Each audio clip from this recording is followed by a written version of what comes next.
Alors ça s'est bien passé. Je pense vraiment que le thème des obligations légales de débroussaillement est un thème très important et je trouve que cette émission a permis d'insister sur l'importance des obligations légales de débroussaillement pour les propriétaires. Moi je pense que c'est une bonne chose parce que c'est une émission d'information sur quelque chose qui est finalement peu connu.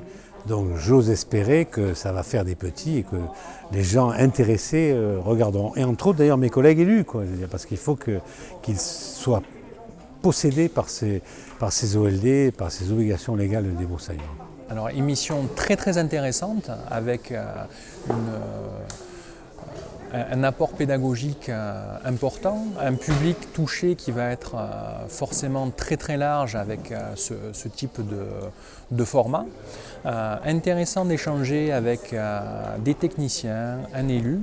Alors cette toute première édition de l'émission Pompiers 13, c'était impressionnant finalement, mais ça s'est particulièrement bien passé parce qu'on a eu sur le plateau 3 invités qui ont été très concrets, qui étaient venus parler d'un sujet qu'ils maîtrisent, c'est-à-dire les obligations légales de débroussaillement. C'était vraiment grand public et le but, et ils l'ont très bien fait, c'était de pouvoir apporter une information claire, précise et concrète à tous les gens qui peuvent être concernés par ce sujet. Et ils sont nombreux dans notre département où il y a 24 massifs forestiers et 180 000 hectares de végétation. Les questions des internautes ont été très pertinentes. C'est des questions qu'on retrouve pour avoir déjà participé à des réunions publiques en commune. Ce sont des questions qui reviennent souvent et donc elles sont tout à fait légitimes puisque c'est des points difficiles.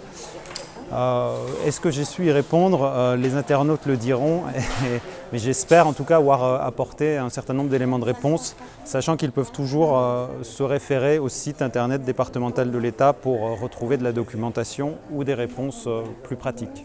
Bon, ce n'est pas un débat, puisqu'en fait on est tous convaincus dans la même direction, donc on ne va pas débattre. Mais par contre, on peut appuyer les uns les autres, revenir sur ce qui a été dit par certains et qu'on a pu mal comprendre parce qu'on est profane, ou voilà. Donc c'est pour ça que je pense que c'est une bonne chose. Vous avez un sapeur-pompier qui est le professionnel, qui lui va voir les choses donc, parce qu'il a l'habitude d'aller combattre le feu. Vous avez le fonctionnaire dans les DTN qui lui vous donne le règlement, l'arrêté, le machin, le truc, etc. Bon. Et moi qui essayais d'amener un peu plus quelque chose de plus concret parce que je vais être obligé de le faire respecter sur le terrain. Alors je pense qu'on a répondu aux questions et l'intérêt justement de ce format-là, c'est d'avoir différentes questions qui sont les questions du public, les questions que tout un chacun peut se poser et arriver à répondre en direct, ça permet justement de satisfaire au public. Alors les questions des internautes, elles étaient précises, elles étaient concrètes et ça a permis de nourrir le débat, d'enrichir l'émission, de faire en sorte qu'elle soit encore plus concrète et encore plus proche du grand public qui peut être intéressé par toutes ces questions liées à la protection de la forêt, à la lutte contre les feux de forêt et donc aux obligations légales de débroussaillement. J'ai hâte en fait de commencer à préparer la deuxième de cette émission Pompiers 13 qui, celle-là, traitera du feu de forêt, un sujet qui concerne encore énormément d'habitants, de nos concitoyens et j'espère que ça se passera aussi bien et que ça intéressera à ce point le grand public et tous les internautes.